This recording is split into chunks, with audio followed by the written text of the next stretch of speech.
On our wedding anniversary, my husband Julian's mistress sent me a bedroom selfie from the Grand. In the shot she cuddled against his sleeping chest, her makeup flawless, her stare pure. The caption read, "Big sis, Julian says he loves you most when you wear long dresses like an angel, but guess what? He loves me even more when I rip that dress off you." I studied the image until my fingertips tingled, then typed a single reply. 20 minutes later I'd pulled every string I had and harvested her parents' entire file from their county seat hometown. Her father, principal, was a vice principal campaigning for the top job. Her mother, Mrs. Shaw, the neighborhood star volunteer who never tired of bragging what a success her daughter had become. I'm a neurosurgeon. My gift is threading a path through a jungle of nerves until I find the one fiber that, with the flick of a blade, paralyzes the whole limb. I zipped the original photo together with the lease Julian signed for her Riverside condo and every credit card statement for the luxury goods he'd bought her, and I emailed the bundle to the one man who values face more than life itself. Before we go any further, please subscribe and tell us in the comments where you're listening. My phone buzzed while I was peeling off scrubs outside the OR. I had just closed an 8-hour aneurysm clipping. My fingers still carried the ghost of the microforceps. On the screen glowed that filthy selfie. Ava, the intern at Julian's firm who always greeted me with a shy hi, Serena, had posed with precision, Julian's sleeping profile in perfect focus, her bare shoulder sporting fresh crimson streaks. The shredded dress was the one I'd picked out for him last month. He'd laughed and said I'd look beautiful in anything. So he'd bought it for her. I wasn't angry. I wasn't even breathing hard. My exhausted brain booted into cooldown mode, blocking every useless emotion and running pure logic. I tapped the strange avatar and answered, "Oh." The ellipsis dots blinked, disappeared, then her follow-up appeared. "Big sis, you're not mad, right?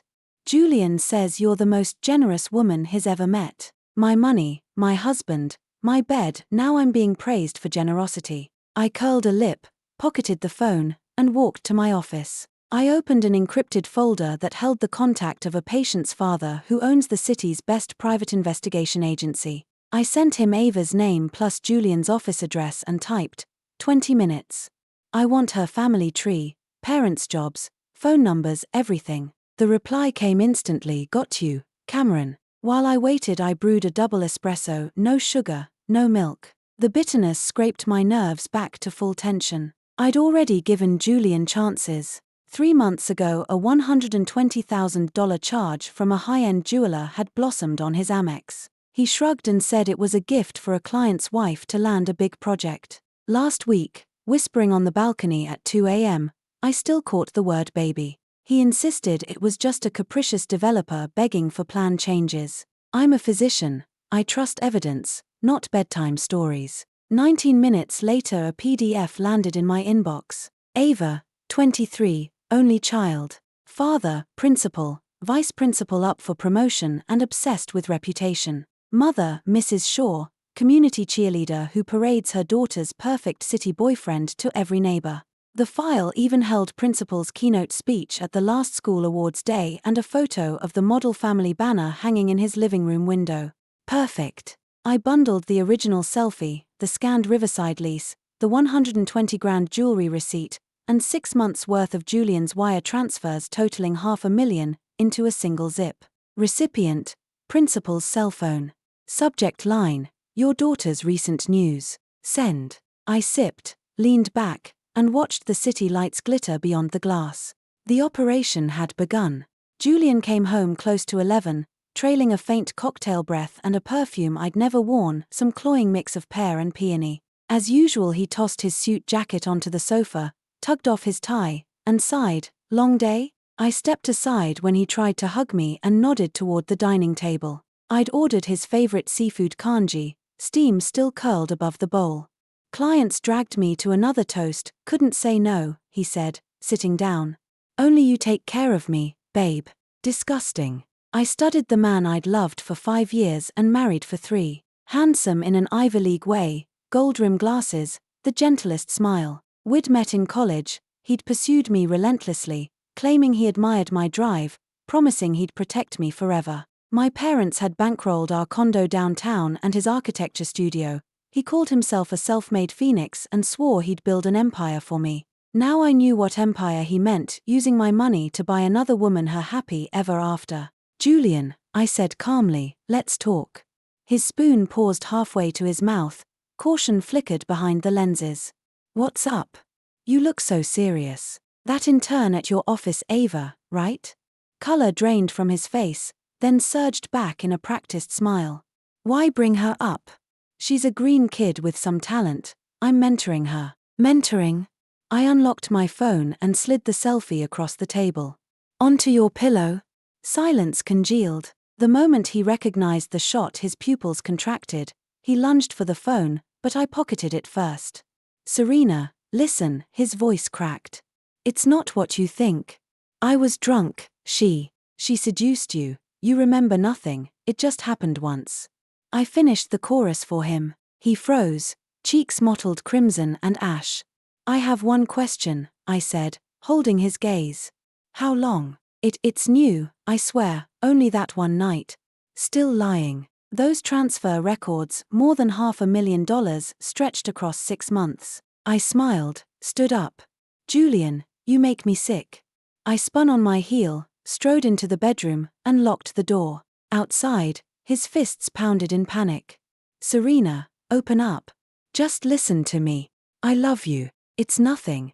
I'll kick her out tonight, I swear. I tuned him out, yanked the closet open, and dragged out a suitcase. I didn't own much, some clothes, a few vital documents. My phone rang, an out-of-town number I didn't recognize. I answered on speaker. A middle-aged man's voice, trembling with fury, came through. Is this Serena? The fish had taken the bait. Speaking. Did you send those files? Yes. Half a minute of silence. His ragged breathing sounded like a beast about to charge. That animal, where is he right now? He bellowed. Julian was still pleading on the other side of the door. I kept my voice calm. Jamie, don't rush. Your daughter is living in the apartment Julian rented for her. I'll text you the address. For 30 minutes Julian carried on. When I still didn't open, the noise finally stopped. I assumed he'd gone to call Ava. Sure enough, a scrap of paper soon slid under the bedroom door, his handwriting, sloppy and frantic. Serena, I messed up, I know. I've cut her off, believe me. Don't let some outsider wreck what we've built. Please open the door. Let's talk. Outsiders didn't ruin us, you did. I crumpled the note and tossed it in the trash, then texted my lawyer. Charles, prep the papers. I want one thing. He walks away with nothing. Charles, top-tier divorce counsel and an old family friend, replied instantly. You've got solid proof? Ironclad, I typed back. Every cent he spent on her came from our joint accounts, and most of it traces to the premarital infusion I put into the company. Oh, and I'm the majority shareholder and legal rep of his studio. A pause, then 4 words, his dead meat. I set the phone down and stared at the ceiling until dawn. At sunrise I rolled the suitcase into the hall. Julian had slept on the rug. He scrambled up, eyes bloodshot. Serena, where are you going? Somewhere you aren't. I brushed past. He lunged and grabbed the handle. No. I won't let you leave. You don't get a vote, I said, studying him like a stranger. I pulled a bound file from my purse and slapped it against his chest. Divorce settlement. Sign. House, cars, equity all mine, premarital. Your studio's seed money came from my father as a gift. I have the proof. Every dollar you've siphoned is documented. Sign and walk away with nothing, or I'll bury you in embezzlement charges and you can decorate a cell for the next decade. Color drained from his face. When did you? The first time you bought her a handbag with company funds, I cut in. You thought your paper trail was invisible. I just hadn't bothered to laugh. His knees buckled. He slumped to the floor, muttering, impossible. How? Because the company is legally mine. You were merely an overpaid CEO. I wheeled the suitcase toward the door. The bell rang. Julian scrambled up like a drowning man spotting driftwood. On the threshold stood his parents and Julia, last night's cavalry. His mother rushed in, clutching my hand, tears on demand. Serena, you can't divorce him. Men stray, it's nature. For my sake, forgive him. His father wore a patriarchal scowl. Serena, he's our only son. Couples fight, they make up. Dragging this out helps no one. Julia, pampered princess, rolled her eyes. Seriously, sis? A few groupies cling to him and you torch the marriage? Be more understanding. Their logic was breathtaking. I freed my hand and stepped back. 1. I'm not your daughter, so skip the mom routine. 2. Mistakes have price tags, his is past due. 3. My feelings died the second I saw that bedroom selfie. I looked each of them in the eye, ending on Julian. And talented. Your brilliance is mortgaged to my bank account. Without me you'd still be drafting porches back in his hometown for grocery money. The words cracked across their faces like a whip. Julian flushed crimson, his mother froze, his father sputtered like a bad engine. Julia squealed, "Get over yourself. You're just rich. My brother loves your brain, not your wallet." I laughed softly. Perfect, now he loses both. Done talking, I rolled my case toward the elevator. Julian flung himself forward, kneeling, arms clamped around my legs. "Serena, please, give me one last chance." Snot and tears streaked his cheeks. Amid the circus my phone rang, same out-of-town number. Speaker again. Principal's voice, hoarse but resolute. "Cameron, we're in downtown. That brat refuses to come home." I gave a non-committal hum. He continued, "She insists Julian will marry her and give her the family she wants. She says you're a barren hen, and Julian's been dying to divorce you." The instant those words left her mouth, Julian, still on his knees before me, went rigid. I could feel the hands clamped around my legs begin to tremble. Perfect, an own goal from my teammate Dot. "Jamie, your daughter has quite an imagination," I said, tone flat, emotion impossible to read. On the other end of the line the principal drew a slow, vicious breath.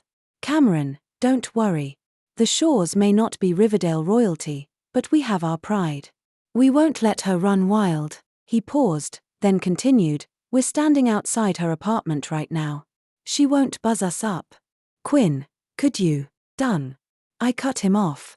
"I'm sending you the owner's ID and lease agreement this second. Call the police and tell them a stranger is illegally squatting in your property. Strip the kettle from the fire, fast, precise, ruthless. Dot." The apartment had been paid for in full before the wedding and was registered solely in my name. I'd simply let Julian handle the paperwork for renting it out, no big deal. I never expected him to use it as a love nest. When Julian heard my words his head snapped up, face twisted in horror and disbelief. "Serena, that house is mine." I looked down at him the way one looks at an ant. "Julian, every last cent you used to impress her still carries my surname." I hung up and forwarded the documents to the principal. The entire Vance clan froze. They'd probably never imagined that mild-mannered me could be this swift and merciless. Mrs. Mother finally came to life and began to wail, "Serena, you viper. How could you do this to Julian? What did our Julian ever do to you? He wronged me in every way possible." My stare was ice.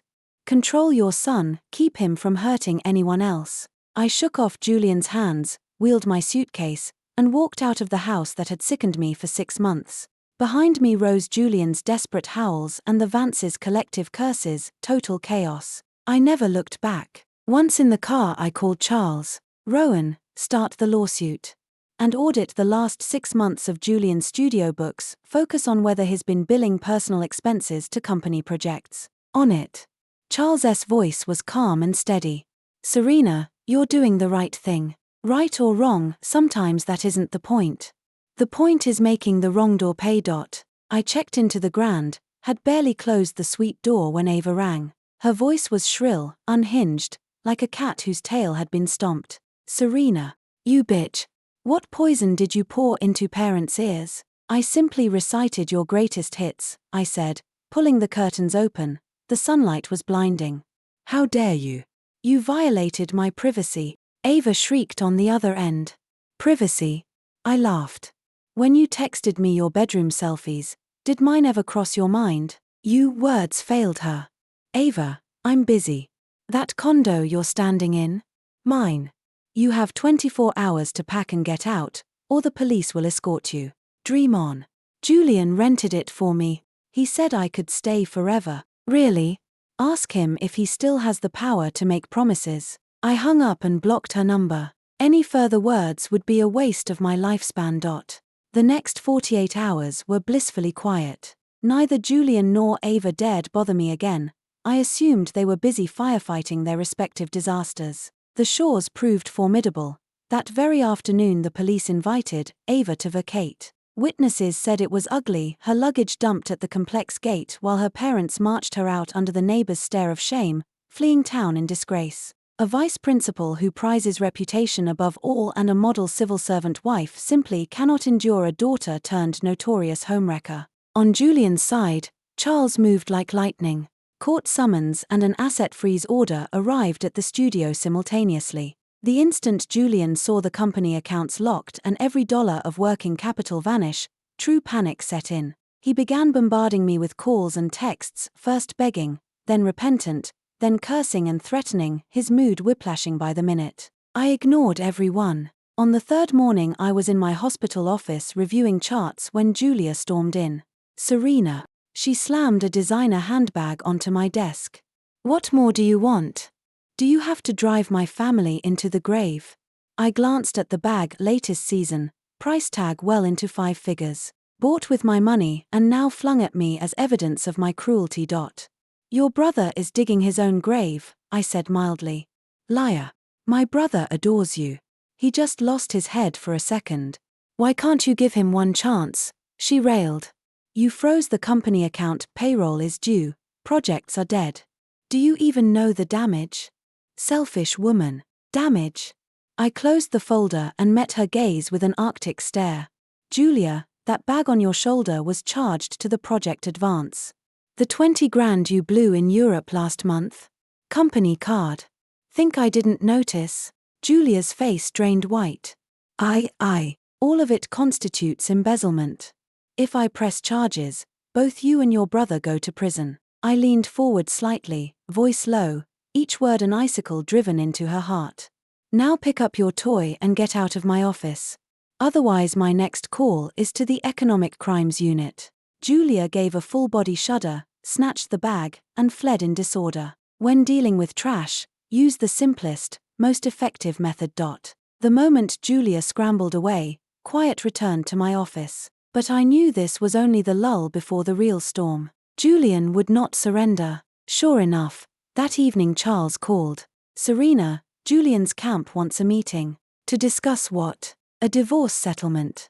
He's willing to walk away from the company, from the house. But he wants half the joint savings and immunity from any embezzlement probe. After every sordid stunt, he still expects a payday? I gave a short laugh. Rowan, what do you think? He chuckled back. Exactly what I told them, forget it. Apparently he's hired himself a decent lawyer, Charles said. Their side claims that if we can't reach a settlement they'll argue in court that you've been married to your career for years, neglecting the home, until the marriage cracked. They're calling his affair passive cheating. Passive cheating? I almost laughed myself sick at the coinage. How very noble of him. They want to muddy the waters and buy time, hoping to dig up something that hurts us, Charles analyzed. But relax, our evidence chain is rock solid. He can't flip the board. I know. I needed the bridge of my nose. Rowan, set up a meeting with him tomorrow. Use your firm's conference room. You've changed your mind? No.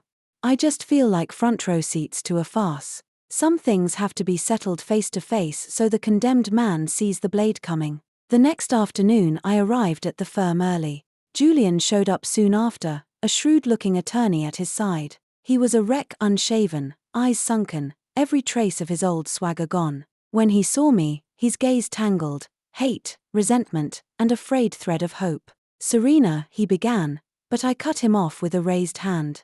It's Cameron, or Morgan. I took the head of the table. Charles sat beside me. Ellis, let's skip the prologue. Your demands are dead on arrival. The divorce settlement is the one I gave you, walk away with nothing. Sign now and we're done, refuse and we meet again in court. Julian's lawyer adjusted his glasses. Morgan, that's excessive. Marriage is a joint venture. Blame for the breakdown can't be laid solely on my client.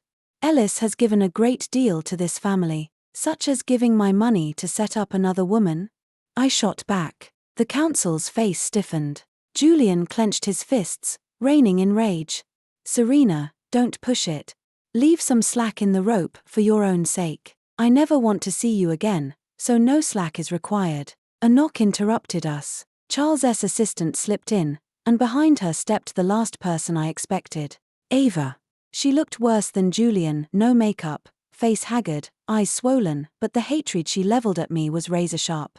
Serena, you ruined me, so don't think you'll walk off unscathed, she screeched the instant she crossed the threshold. Julian's complexion drained. What are you doing here? Get out. Why shouldn't I? Ava laughed, a raw, broken sound. Julian, this isn't what you promised. You said you loved me, that you'd divorce this woman and marry me. Now, to protect your precious cash, you toss me like garbage. Dog eat dog, fur everywhere. I eased back in my chair, popcorn moment ready. Stop spewing lies. Julian lunged to muffle her. Ava shoved him off, yanked a wad of printed chat transcripts from her canvas tote, and slapped them on the conference table. Lies. Read for yourself. Eyes bloodshot, she pivoted from Julian to me, relishing the detonation. Serena, you think it was just an affair. He married you for your family's money from day one. All these years he played loving husband while branding you an ice queen behind your back, calling your parents heartless parasite. He swore once he seized control of the company the first thing he'd do was kick you out and make me his trophy wife. Julian's face was beyond pale, corpse-ash grey. He trembled, finger stabbing at Ava, lips quivering, no sound escaping. His lawyer looked poleaxed. Clearly this act hadn't been in the script. I lifted the transcripts and skimmed. The contents were filthier than Ava's summary. Julian's honeyed pet names painted a future scrubbed of me. He called my fortune dirty money, money he'd launder into their clean tomorrow. A living monument to having your cake and spitting on it too. I laid the pages down and met Julian's eyes, no fury, only pure contempt and pity. Julian, you're pathetic. The sentence suctioned every last watt of life from him. He dropped to his knees, not to me, but to the pile of paper. He was finished. He knew these pages meant not a cent, not a shred of dignity. No, none of it's true. Serena, she fabricated, he babbled defenses even he couldn't buy. Ava laughed until the tears came. Fabricated? Then let's dial 911 right now and have the cops verify every pixel of those chat transcripts. She spun to me, resolve glinting. Serena, I know you hate me, but I hate him more. I'll broadcast these online, to every relative back in his hometown's group chat so the world can see the saint is a leech. Accidental power play or divine retribution? Watching the circus, I felt hollow. Was ruining my life for this man ever worth it? I studied Ava. You realize once you hit send, you torch yourself as well. I'm already ashes, she shrieked. The day parents dragged me out of that house and slapped me in front of the entire faculty I died. If I'm burning, everyone burns. She sprinted out, wild-eyed, like a madwoman fleeing her own echoes. Avery, the room sank into tomb-grade silence. Julian stayed kneeling, a statue with its soul chipped out. His attorney shuffled papers, unwilling to touch the fallout. Ellis, I see no point continuing today. Further correspondence will go through successor counsel, Charles declared, voice brisk with dismissal. The opposing counsel bolted, mumbling, I'll take my leave, and vanished. Only 3 of us breathed in that oversized chamber. After an age Julian lifted his head. His eyes held no schemes, only vacuum. Serena, he rasped, sandpaper on bone, there's no going back after this. I rose, smoothing my skirt. Ellis, we're done here. Charles will forward the final decree. Sign it or don't, the footage from today will make a lovely exhibit either way. Julian remained kneeling, a marionette with its strings cut. Ava wiped her face, turned on her heel, and stalked out, shoes drumming like gunfire down the corridor. Charles exhaled for the first time in minutes.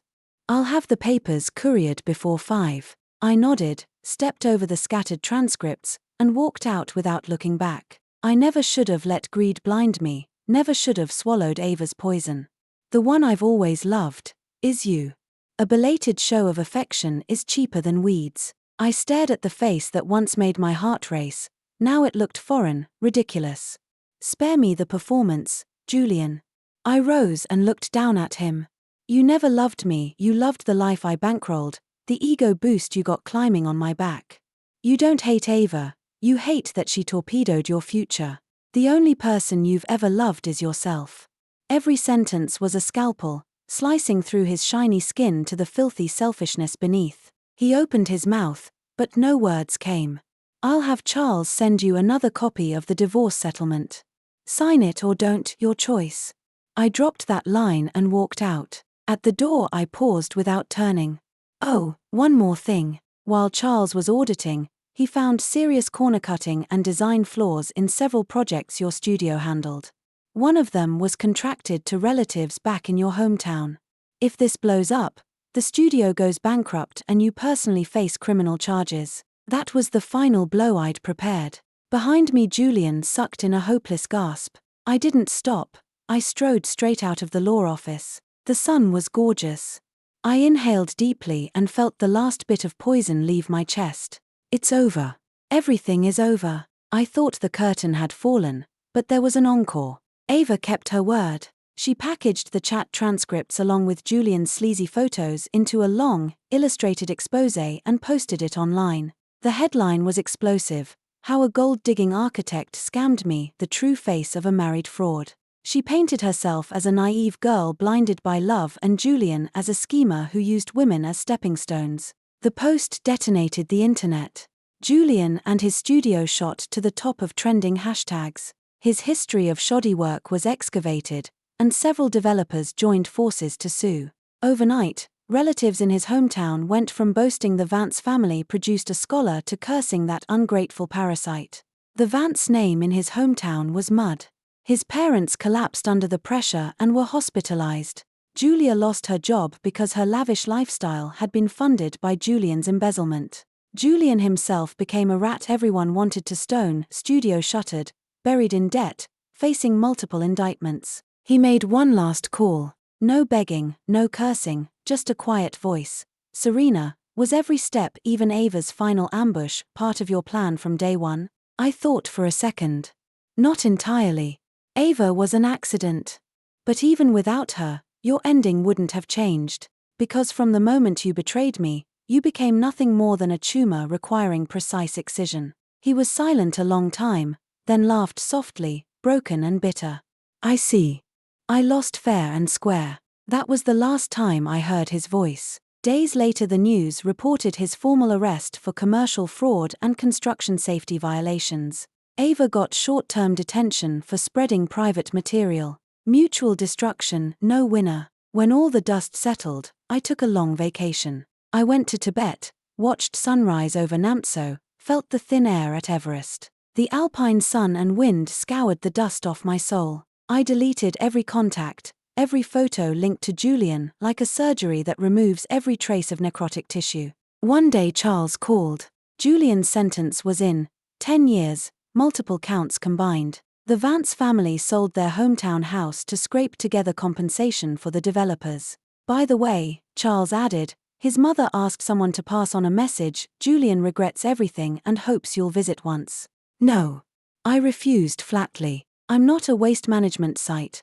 I have zero interest in watching garbage rot. My life moves forward. When the leave ended, I returned to Riverdale General and slipped on my white coat. Colleagues said I looked different, calmer, steadier. After carving out poison, you always change. I poured myself into work, cracked one medical puzzle after another, and my name began appearing in top journals. I became the youngest department chief in the hospital's history. Plenty asked me out, tycoons, brilliant peers, but I politely declined. I don't trust love easily anymore, but I still trust myself. A single life can shine just as brightly. Another wedding anniversary came around, now my rebirth day. I hadn't marked it, I just happened to see the date while checking my schedule. I had a major operation that day. By the time I stepped out it was late. I changed out of my scrubs and left the building. The night breeze was cool. A familiar car idled at the curb. The window slid down, revealing a gentle smile. My Alex, Dr. Hale. He too was a top-flight surgeon. He'd gone abroad for fellowship and had only recently returned. Sam, off shift. He waved. Alex, what are you doing here? I heard today's your rebirth day. He lifted a bouquet of sunflowers from the passenger seat. Came to celebrate. I froze. I'd mentioned it once, only to Rowan. Rowan told you? Dr. Hale nodded, eyes soft. He said you deserve a new chapter. I agree. He opened the door. Come on, reservations made. I looked at the sunflowers in his arms, golden faces glowing like little suns of hope, and I laughed, a real, light laugh from the heart. I climbed in and cradled the bouquet. Sounds perfect. The car pulled into the river of city lights. Neon slipped past the windows like a flowing ribbon of color. I knew my life would rush on like that river, ever forward. As for past wounds and betrayals, let them sink to the bottom and vanish. My life is mine to write. Thank you for listening. On a scale of 1 to 10, how would you rate this story? If you enjoyed it, please like and share with friends. We'd love to hear your thoughts in the comments. Don't forget to subscribe for more gripping tales. See you next time.